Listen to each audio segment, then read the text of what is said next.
Análisis del movimiento articular. Estudiante y quien le habla, Grecia Rodríguez. PNF Fisioterapia, materia Principios Físicos y Análisis del Movimiento Humano. Docente y licenciado Antonio Peralta, sección 2. En esta presentación les voy a hablar sobre planos, ejes y movimientos articulares. Plano sagital. El plano sagital medio divide el cuerpo en dos mitades, una derecha y la otra izquierda. Todos los planos paralelos al plano sagital medio se denominan planos sagitales o parasagitales. Flexión y extensión de los hombros. Flexión es todo movimiento en el plano sagital que desplaza una parte del cuerpo hacia adelante de la posición anatómica, como vemos aquí, posición neutra hacia adelante. Y la extensión desplaza la parte del cuerpo hacia atrás de la posición anatómica, como lo vemos aquí. En la flexión del hombro y de los miembros superiores. Flexión y extensión. Flexión y extensión de rodilla. A nivel de rodilla se denomina paradójicamente extensión de movimiento que lleva delante de la posición neutra y flexión al movimiento que lleva hacia atrás.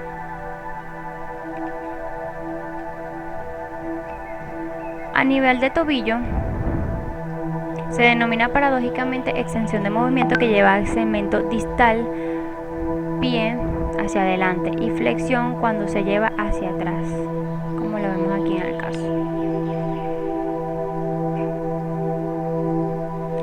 Plano frontal o coronal.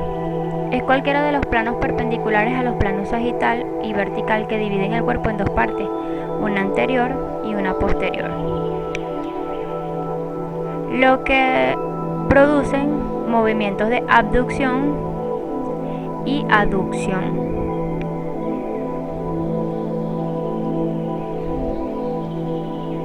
Aducción es todo movimiento en el plano frontal que aleja una parte del cuerpo de la línea media, y aducción es que acerca una parte del cuerpo a la línea media. Como por ejemplo, aquí tenemos la abducción de la cadera y la aducción de la cadera. El término aducción y aducción también se aplica en los dedos de las manos y de los pies. En el caso de la mano, la línea media corresponde al tercer dedo, como lo vemos en la imagen. Cuando los dedos se acercan a este se denomina abducción y cuando se alejan se denomina aducción.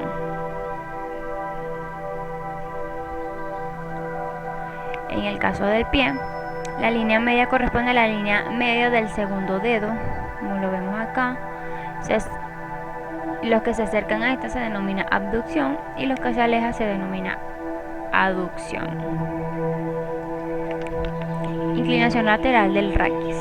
El raquis es un concepto que deriva del griego y que en el ámbito de la anatomía se utiliza como sinónimo de columna vertebral. Así que cuando se nombra el raquis, nos debemos acordar que es la columna vertebral. Entonces aquí tenemos la inclinación lateral del raquis dorsolumbar. En este caso, tenemos la posición neutra del raquis y luego tenemos inclinación lateral derecha e inclinación lateral izquierda. Desviación radial y cubital de la muñeca. Tenemos la posición neutra y en la muñeca la línea media corresponde a la prolongación de la línea media del tercer dedo con el antebrazo. Cuando la mano se desplaza hacia la apófisis estiloides del radio se denomina desviación radial, como lo vemos aquí. Y cuando la mano se desplaza hacia la apófisis estiloides del cúbito se denomina desviación cubital, como lo vemos en esta imagen. Plano transversal u horizontal. Es cualquiera de los planos perpendiculares a los planos medio y coronal que dividen el cuerpo en dos partes, uno craneal o superior y otro caudal o inferior. Lo cruza perpendicularmente el eje vertical sobre el cual se producen los movimientos de rotación que son vistos desde arriba o desde abajo. La rotación interna y externa El movimiento en el plano transversal que desplaza una parte del cuerpo hacia afuera se denomina rotación externa y cuando lo desplaza hacia adentro se llama rotación interna. Aquí vemos el movimiento de rotación del hombro derecho sobre el eje vertical de un plano transversal, hacia afuera y hacia adentro. Rotación de la cadera. En el raquis, las rotaciones se denominan derecha e izquierda respecto al eje medio del cuerpo. Tenemos la posición neutra, rotación externa, como lo vemos desde el ángulo del pie, y rotación interna, que sería izquierda, rotación izquierda y rotación derecha.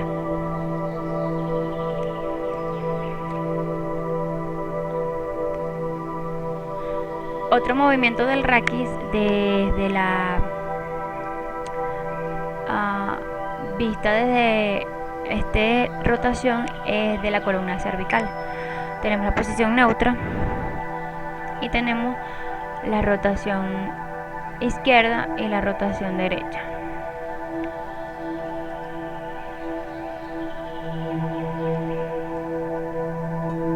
Rotación del antebrazo, pronación y supinación. En el antebrazo se observa un movimiento de rotación denominado pronación y supinación. En la pronación el antebrazo gira hacia adentro,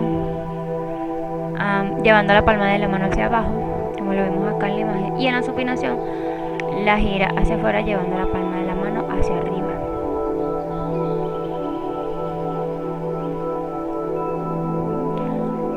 Movimientos pluriaxiales y multiplanarios. Un aclaratorio importante. En realidad, debido a que las superficies articulares no son planas, los movimientos de las distintas articulaciones se producen alrededor de muchos ejes y planos a la vez, constituyendo movimientos pluriaxiales y multiplanarios. Pluriaxiales de 3 o varios, y multiplanares múltiples movimientos en un solo plano. Por lo tanto, el concepto triplanar axial es una abstracción creada para poder medir los movimientos con una metodología estandarizada.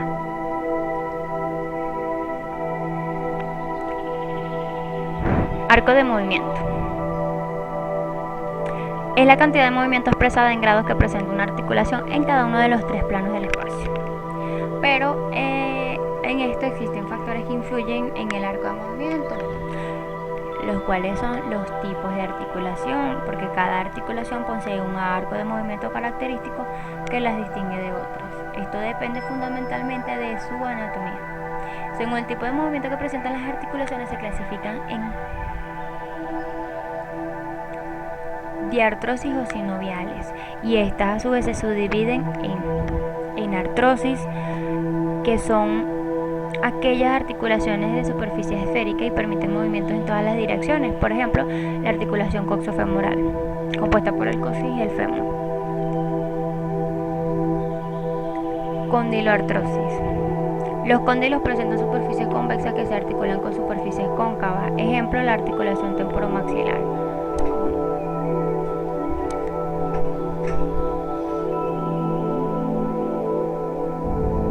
Encaje recíproco o encima de montar. La superficie articular recuerda una silla de montar inglesa. Permite todos los movimientos excepto la rotación, como por ejemplo la articulación carpo-metacarpiana del pulgar.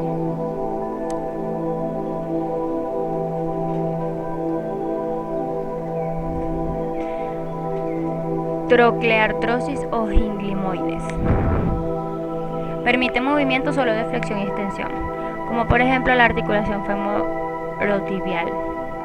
Está compuesta por el fémur y la tibia. Trocoides. Presenta movimientos rotatorios alrededor de un eje, como por ejemplo la articulación atloidoaxoidea. Está compuesta por el atlas y el axis. Aquí se ve la articulación, aquí se ve dónde se articula, y esta se ubica en la cervical de la columna vertebral, unida a la cabeza. Artrodias. Las superficies articulares son planas y presentan ligeros movimientos de desplazamiento, como por ejemplo la articulación acromioclavicular. Está compuesta por el hueso acromión y la clavícula. otro tipo de articulación tenemos la anfiartrosis. Esta tiene poco movimiento. Y el medio de unión es el cartílago iliano o fibroso. Estas a su vez se subdividen en psicondrosis. La psicondrosis presenta el cartílago iliano que une ambos huesos, como por ejemplo la articulación costocondral.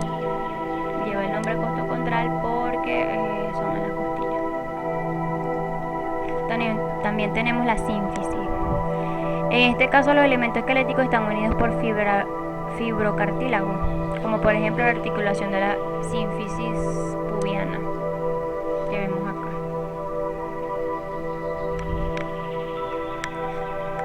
También tenemos otro tipo de articulación como la sinartrosis. Se subdivide en sindesmosis. Sindesmosis son articulaciones unidas por gran cantidad de tejido conectivo fibroso, lo que les permite un mínimo de movimiento, como por ejemplo sindesmosis tibial o peronea inferior, que es esta que vemos acá. Continuamos con gonfos. Es la articulación entre los dientes y sus cavidades en los maxilares, como por ejemplo la articulación alveolodentaria, que es esta que está acá. Esquindilesis. Un segmento óseo encaja en la hendidura de otro. Ejemplo, articulación de la lámina perpendicular del etmoide con el vómer. Aquí tenemos el etmoide y aquí tenemos el vómer. Luego tenemos la sutura. Las suturas representan las articulaciones de los huesos del cráneo. Están unidas por escasos tejidos fibrosos y se subclasifican en sutura serrata. Los bordes toman formas de serrucho, como por ejemplo la articulación interfrontal, que es esta que vemos acá. Luego tenemos la sutura escamosa. Los bordes de los huesos son biselados, es decir, que no cubre al otro como una escama, como por ejemplo la articulación temporoparietal. Aquí podemos ver el hueso temporal y el hueso parietal, y aquí tenemos la sutura escamosa. Continuamos con la sutura plana o armónica. Los bordes de los huesos son aplanados o redondeados, como por ejemplo la articulación internasal entre las porciones horizontales del palatino. Aquí vemos acá el palatino y está entre los huesos nasales. Y como último tenemos la sutura sinarcosis o la articulación sinarcosis. Es un tipo especial de articulación cuyo medio de unión es el músculo esquelético. Ejemplo, articulación escapulotorácica, que es esta que vemos acá, por la escápula y el tórax.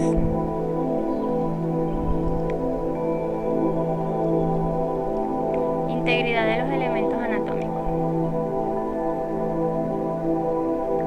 La integridad de los elementos óseos, articulares, musculares, tendinosos, nerviosos y la cobertura cutánea es fundamental para la conservación del arco de un movimiento normal.